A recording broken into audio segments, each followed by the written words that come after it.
अस्सलाम वालेकुम। आज की इस वीडियो में डिस्कस करेंगे कि रिमेनिंग टाइम में आप कैफ टू को किस तरह लेके चलें, किस तरह पढ़ें, आई कैफ की ग्रिड क्या है, पेपर को आपने किस तरह अटेम्प्ट करना है। इन तमाम चीज़ों के क्वेश्चंस के आंसर कोशिश करूंगा कि आज की इस वीडियो के अंदर जो है वो आपके साथ शेयर करूं। सबसे पहला क्वेश्चन जो स्टूडेंट की तरफ से आता है वो ये है कि सर ये थ्योरेटिकल पोर्शन भी है, ये न्यूमेरिकल पोर्शन भी है। तो थ्योरेटिकल पोर्शन में कौन कौन से चैप्टर इंपॉर्टेंट है, न्यूमेरिकल पोर्शन में कौन कौन से इंपॉर्टेंट है। देखें, आई कैप 100% आपकी टेस्टिंग करता ही करता है, वो किसी भी चीज़ को छोड़ता तो नहीं है। तो जो आपके थ्योरेटिकल पोर्शन में चैप्टर्स इंपॉर्टेंट है वो chapter number 1, chapter number 2, chapter number 3 है, जो कि 5 से 10 मार्क्स तक आई कैप पूछता है और उसको ग्रेड ए के अंदर रखा हुआ है। इसके अलावा 14, 15 एंड 16 रिटर्न असेसमेंट अपीयर वाले चैप्टर्स हैं, इनको भी जो है वो ग्रेड बी के अंदर आई कैप ने एलोकेट किया हुआ है। ये भी इंतहाई इंपॉर्टेंट चैप्टर है। ये 6 चैप्टर्स जो हैं वो आपके थ्योरेटिकल पोर्शन के लिहाज से इंतहाई इंपॉर्टेंट है। उसके बाद आपने चैप्टर नंबर 4 तैयार करना है। उसके बाद आपने ग्रेड नंबर सी की तरफ जाना है, जो कि 20 to 30 मार्क्स तक जो है वो आई कैप कवर करता है। उसमें 17, 18, 19 3 चैप्टर्स हैं। अगर आप इनको अच्छे तरीके से कवर कर लें तो आप इजीली जो है वो 20 to 30 मार्क्स तक की जो आपकी ग्रिड है, जो आपके मार्क्स हैं, उसको इजीली जो है वो आप स्कोर कर सकते हो।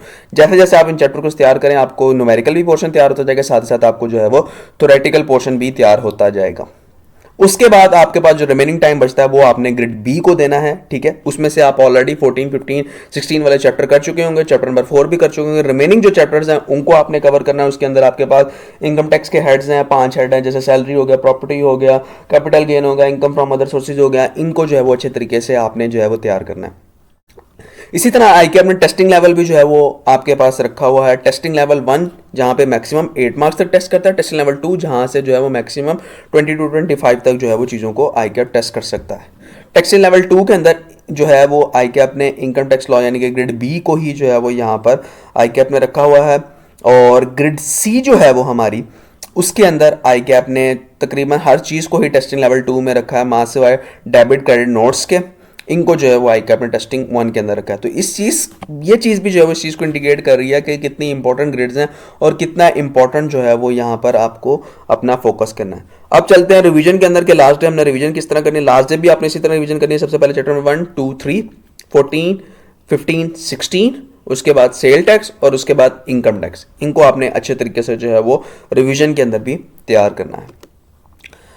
ये कुछ टिप्स है लास्ट मंथ रिवीजन के अंदर आपने किन किन चीज़ों को फॉलो करना है, और ऑलरेडी जो है वो हमने स्टडी प्लान अपनी वेबसाइट के ऊपर अपलोड किया था। आप जाकर इसको भी जो है वो रिकॉल कर सकते हैं कि मैंने किस तरह जो है वो किस किस तरतीब के अंदर चलते हुए अपनी चीज़ों को कवर करना और किस किस चीज़ों को मद्देनज़र रखते हुए मैं अपने जो है वो ईजी एरियाज़ के ऊपर ईजीली जो है वो मार्क्स हासिल कर सकता हूँ। अब थोड़ा सा पेपर को डिस्कस कर लेते हैं कि पेपर में आपने क्या करना है, किस तरह जो है वो मेथोडोलॉजी इख्तियार करनी है, किस तरह आपने पेपर को अटेम्प्ट करना है। सबसे पहले आपको 15 मिनट रीडिंग टाइम दिया जाता है। आपने सबसे पहले पेपर को अच्छे तरीके से देख लेना है कि कौन कौन सा सवाल जो है वो आपको आया हुआ है।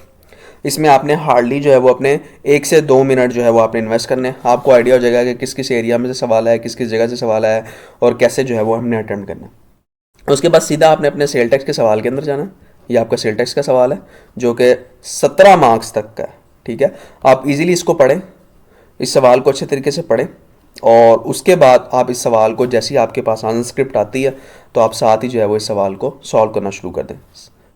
इस तरह जो है वो आप इस मेथोडोलॉजी को लेके चलें। आप स्टार्टिंग के कुछ मिनट्स के अंदर इजीली जो है वो अपने 17 मार्क्स इजीली स्कोर कर लेंगे। इसके ऊपर अच्छे तरीके से फोकस करके आपने हर क्वेश्चन के मार्क्स को 1.5 से मल्टीप्लाई कर देना है। तो आपके पास जो है वो एक टाइम आ जाएगा, उस टाइम के अंदर अंदर रहते हुए आपने क्वेश्चन को सॉल्व करना है। कुछ लोग 1.5 के साथ मल्टीप्लाई करते हैं, कुछ लोग 1.8 के साथ मल्टीप्लाई कर सकते हैं। मेरे मुताबिक आपको 1.5 से मल्टीप्लाई करना चाहिए ताकि कोई जो आपके पास जो एक्स्ट्रा टाइम जो मैंने छोड़ा है 0.3 का, वो कहीं ना कहीं किसी और सवाल के अंदर आपके साथ जो है वो एडजस्ट हो सके। इसलिए आप कोशिश करें कि आप हर क्वेश्चन के मार्क्स को 1.5 से मल्टीप्लाई करें और उतनी टाइम के अंदर अंदर रहते हुए जो है वो उस क्वेश्चन को आप सॉल्व करें, और ज़्यादा टाइम जो है वो उस क्वेश्चन के ऊपर आप ना लगाएं। क्वेश्चन सॉल्व करते हुए टेक्स्ट के पेपर में इस चीज़ को अपने साथ जो है वो लाजमी नोट डाउन कर लें कि जो चीज़ आपको समझ आ रही है ठीक है, फाइनल पेपर्स के अंदर जो चीज़ नहीं समझ आ रही इसको एज्यूम करें और आगे मूव करते जाएं। लेट्स सपोज आप बेसिक सैलरी निकाल रहे हैं, आपने बेसिक सैलरी निकाल लिया, आपको मेडिकल अलाउंस नहीं पता चल रहा, आपने एज्यूम किया और आगे चले गए। आपको मेडिकल अलाउंस के मार्क्स नहीं मिलेंगे, बाकी आपको हर स्टेप के मार्क्स मिलते जाएंगे। इस तरह आपने जो है वो इस मेथोडोलॉजी को इख्तियार करना और इस तरह जो है वो आपने चीज़ों को लेके चलना है और सॉल्व करते जाना है। रिवीजन से पहले जब आप अपने तमाम चीज़ों को रिवाइज कर लें, आप फाइनल मॉक दें। या फर्स्ट हाफ सेकंड हाफ दें। वो अल्हम्दुलिल्लाह सी लर्निंग के प्लेटफॉर्म के ऊपर फर्स्ट हाफ सेकंड हाफ के सेशन हो रहे हैं, फाइनल मॉक के सेशन हो रहे हैं। अगर आप वो नहीं भी करना चाहते तो एटलीस्ट 2 से 3 जो आपके प्रीवियस पास पेपर हैं वो पूरे पूरे सॉल्व करें एक एक सिटिंग के अंदर बैठ के।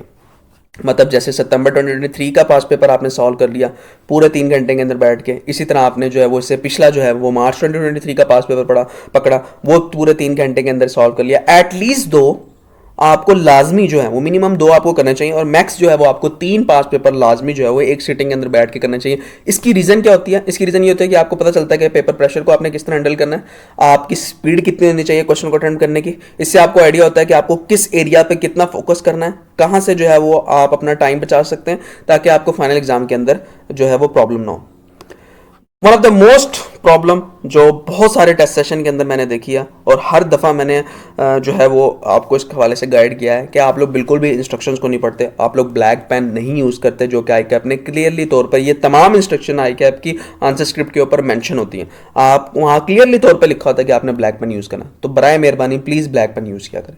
सेकंड वन ये कि आपने नाम और सब्जेक्ट जो है वो ब्लॉक लेटर में लिखना है, कैपिटल लेटर में लिखना है, तो वो लाजमी कैपिटल लेटर के अंदर लिखा करें। थर्ड वन ये कि वहाँ पर आपको मार्जिन्स दिए होते हैं, उस मार्जिन्स के अंदर रहते हुए ही आपने जो है वो अपनी आंसर स्क्रिप्ट का आंसर देना होता है। उसके ऊपर ऑलरेडी जो है वो वीडियो मैं आप लोगों के साथ शेयर कर चुका हूँ, ग्रुप्स के अंदर भी शेयर कर चुका हूँ, गाए बगाए हर जगह पे आपके साथ शेयर कर चुका हूँ। उस वीडियो को आप देख लें, उसमें कंप्लीट डिटेल में बताया कि मार्जिन्स क्या है, आपको किधर क्वेश्चन नंबर लिखना है, किधर क्या डिटेलिंग लिखनी है।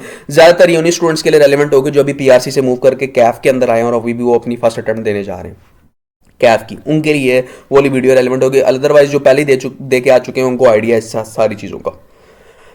दूसरी ये कि हर क्वेश्चन उसका हर पार्ट नए पेज से करना है आपने, ठीक है। आपको ऊपर 3 बॉक्स दिए होते हैं, आपने उसमें लिखना है क्वेश्चन नंबर 1 उसका ए पार्ट वो एक पेज पे, लेट्स सपोज वो 3 पेज तक जाता है, उसको 3 पेज तक जाने दें। उसके बाद क्वेश्चन 1 उसका बी पार्ट नए पेज से करना है आपने, तो क्वेश्चन नंबर 1 उसका बी पार्ट आपने नए पेज से करना है। बराए मेहरबानी इंस्ट्रक्शंस को अच्छे तरीके से पढ़ें, अच्छे तरीके से याद रखें, ताकि आप अपने फाइनल एग्जाम्स के अंदर कोई भी जो है वो आप एंकी फेंकी ना कर सकें और कोई भी आपको मिसहैप जो है वो फेस ना करना पड़े।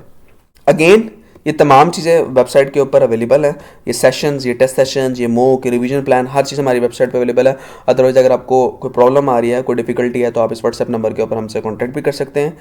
फिर भी अगर आप अपने कोई ओपिनियन, अपने कोई राय शेयर करना चाहते हैं तो नीचे कमेंट सेक्शन में शेयर कर सकते हैं।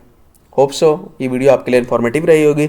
इंशाल्लाह बाकी वीडियोज़ में भी आपके साथ जो बाकी सब्जेक्ट्स की तमाम चीज़ों को डिस्कस किया जाएगा। अल्लाह हाफिज़।